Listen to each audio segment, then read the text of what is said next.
तुम लोग हमारे जूनियर्स हो, ज्यादा डरने की कोई जरूरत नहीं है।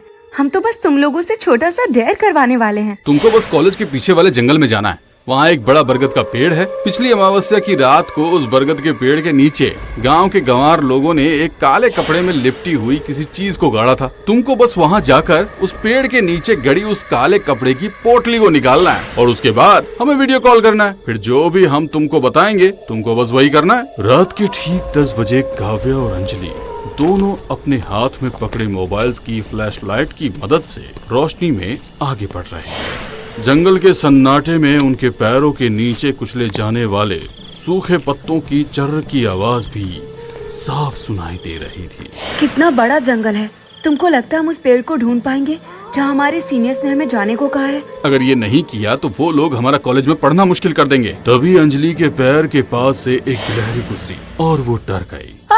अंजलि ने डरते हुए काव्य का हाथ पकड़ लिया और दोनों की नजरें मिली। डरो मत, बस एक गिलहरी थी। अब काव्य और अंजलि एक दूसरे का हाथ थामे हुए आगे बढ़ने लगे। कुछ ही दूरी पर उनको एक बरगद का बड़ा सा पेड़ नजर आया। वो देखो, there's a banyan tree there। वो दोनों अब तेजी से उस पेड़ के पास गए। पेड़ काफी बड़ा था और रात में जंगल के बीच काफी डरावना लग रहा था। काव्य ने अपने हाथ से वहाँ की जमीन की मिट्टी हटाई। थोड़ा सा गड्ढा बनने के बाद उनको एक काले कपड़े की पोटली दिखाई दी। मिल गई, उन्हें कॉल करता हूँ। काव्य ने अब स्मिथ को कॉल लगाया और स्क्रीन पर वही तीनों नजर आने लगे।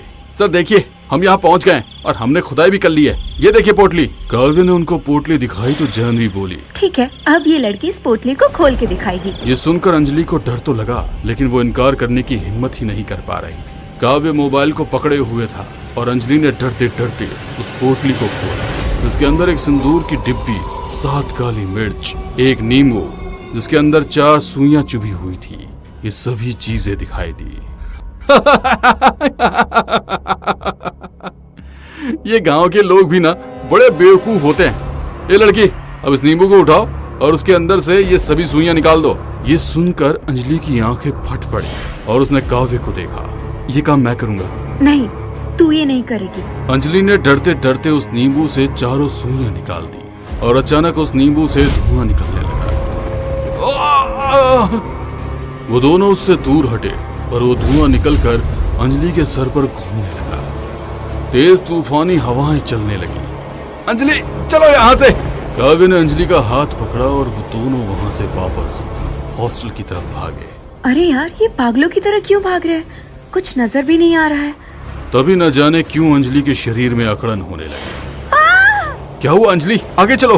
अंजलि जमीन पर गिर गई और उसका शरीर पूरी तरह कांपने लगा। उठो अंजलि। उसके सर पर कई सारे चील कौवे आकर अजीब तरह का शोर करने लगे और उसकी तड़प और बढ़ती रही। काव्य ने अंजलि का सिर अपनी गोद में रख लिया।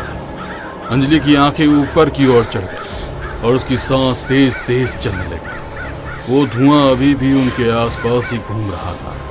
तभी अंजलि के मुंह से बहुत भयानक चीख निकली।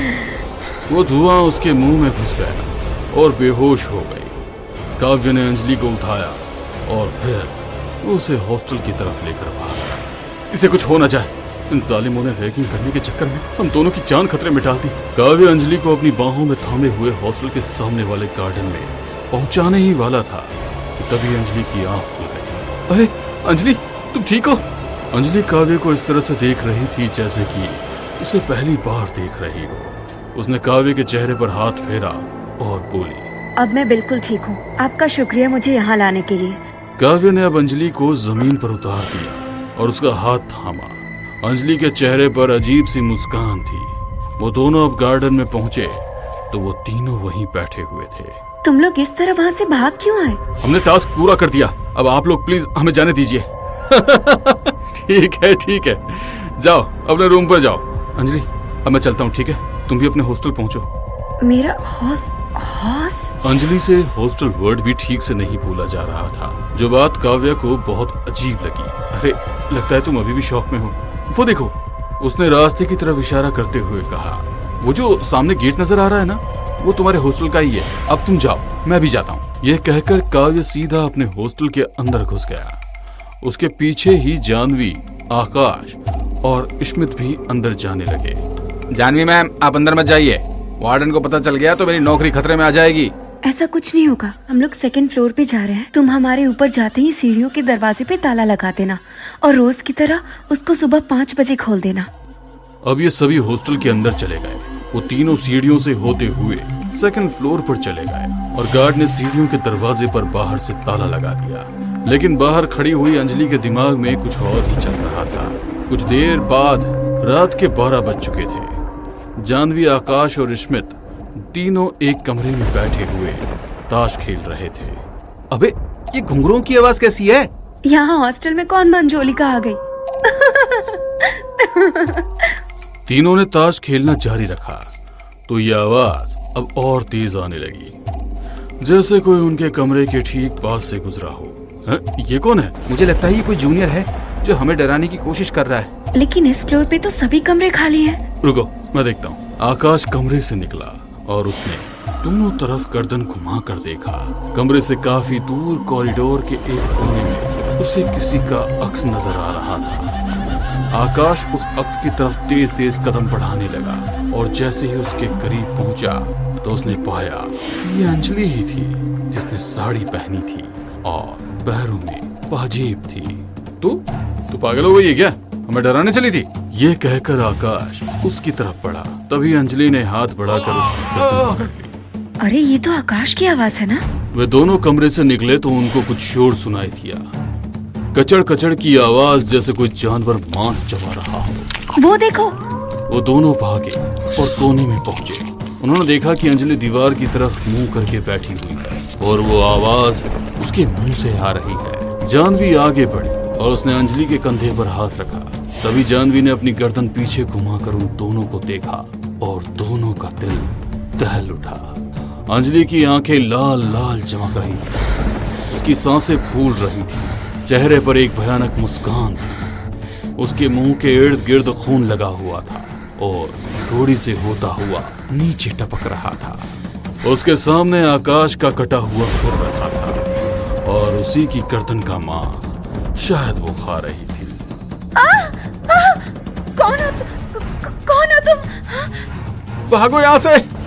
वो दोनों सीढ़ियों की तरफ भागे और अंजलि भी भयानक अंदाज में हंसते हुए उनके पीछे पीछे भागी। वो दरवाजे पर पहुंचे और दरवाजा पीटने लगे, लेकिन उन्हीं के कहने पर दरवाजे के बाहर ताला लगाया गया था। दरवाजे को पीटने की तेज धमधम की आवाज कावी के कानों तक पहुंच गई। अरे ये कौन शोर कर रहा है इतनी रात को? वो कमरे से निकलकर बाहर आया तो उसने सीढ़ियों के नीचे लगे दरवाजे को जोरों से हिलते देखा। खोलो, दरवाजा खोलो, वो हमें मार देगी। खोलो! अरे ये तो स्मित और जानवी की आवाज है। वो बाहर भागा और उसने गार्ड से कहा, अब जल्दी से अंदर चलिए, वो स्मित और जानवी दरवाजा पीट रहे हैं, उसे खोलिए। अरे उन्हीं ने तो कहा था कि 5 बजे खोलना है, तुम कहीं मेरे साथ मजाक तो नहीं कर रहे? तभी तो आदमी एक तांत्रिक के साथ वहाँ पर आए। देखने पर पता चलता है कि वो दोनों आदमी गांव के हैं। जी कहिए। क्या कोई आपके इस विद्यालय से जंगल में गया था? नहीं, लगता तो नहीं। बताइए, वैसे आप ऐसा क्यों पूछ रहे हैं? किसी ने बरगद के पेड़ के नीचे खुदाई कर रखी है। बता दीजिए अगर किसी ने ऐसा किया है तो। जी मुझे पता है, कुछ सीनियर्स ने मुझसे और मेरी एक फ्रेंड से ऐसा करवाया था, लेकिन बात क्या है? ये क्या किया तुम लोगों ने? पता भी है कितना बड़ा खतरा है वो? उस नींबू के अंदर शूर्पणखा की आत्मा को कैद किया गया था। जिसने भी वो सुई नींबू से निकाली है, अब शूर्पणखा की आत्मा उसी के शरीर में होगी। ये शूर्पणखा कौन है? वो हमारे गांव में ही एक छोटे से घर में रहा करती थी। बच्चे, बूढ़े, जवान, औरत, मर्द सभी को अपना शिकार बनाकर उनके मांस का सेवन करती थी। मैंने अपने कुछ साथियों के साथ उसको मारकर उसकी आत्मा को उस नींबू के अंदर कैद कर दिया था। उस लड़की ने उस नींबू से सुइयां निकाली तो इसका मतलब है कि अब उस लड़की के शरीर में शूर्पणखा की आत्मा है। बचाओ, हमें बचाओ, ये हमें मार देगी, बचाओ! अरे ये आवाज किसकी है? जल्दी चलो, शायद वो वही है। अब ये सभी लोग तेजी से अंदर भागे। दरवाजे पर अब एक अजीब तरह की शांति छाई हुई थी। गार्ड ने चाबी लगाई और ताला खोला। वो सभी सीढ़ियों से चलकर ऊपर पहुंचे तो सामने का मंजर दिल दहला देने वाला था। जानवी और आकाश का मृत शरीर जमीन पर पड़ा था। अंजलि अपने उसी भयानक अवतार में जमीन पर बैठी हुई थी। उसने अपने दोनों टांगों से स्मित की गर्दन को जकड़ रखा था। स्मित अभी जिंदा था, लेकिन उसकी पकड़ में था। शूर्पणखा, इस लड़की को छोड़ दो, निकल जाओ उसके शरीर से। अगर सामने आए तो इस लड़के को भी मार दूंगी। ये सुनकर उस तांत्रिक ने अपने झोले से सिंदूर की डिब्बी निकाली और अंजलि के ऊपर फूंकी। शूरपंखा ने स्मिथ के सीने को चीर डाला और उसका दिल निकाल लिया।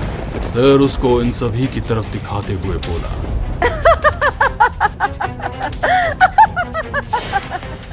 ये देखो, इसकी मौत के जिम्मेदार तुम लोग हो। अब उस तांत्रिक ने अपने झोले से एक सुई धागा और एक नींबू निकाला। उसने मंत्र पढ़ते हुए उस नींबू को धागे में पिरो दिया, फिर अंजलि की तरफ बढ़ा।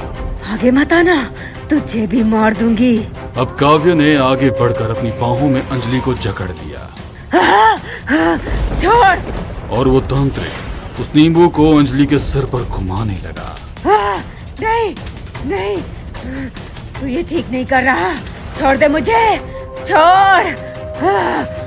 7 बार नींबू घुमाने के बाद अंजलि के शरीर में फिर से अकड़न पैदा हुई। उसके शरीर से कुछ धुआं से निकला और उस नींबू के अंदर समा गया। उस तांत्रिक ने तेजी से उस नींबू के अंदर 4 सुइयां घुसेड़ दी।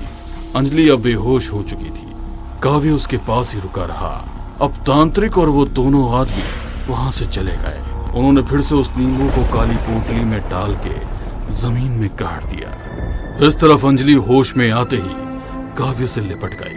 शायद उसे कुछ कुछ याद था कि उसके साथ क्या हुआ था। काव्य ने भी अंजलि को कस के अपनी बाहों में भर लिया।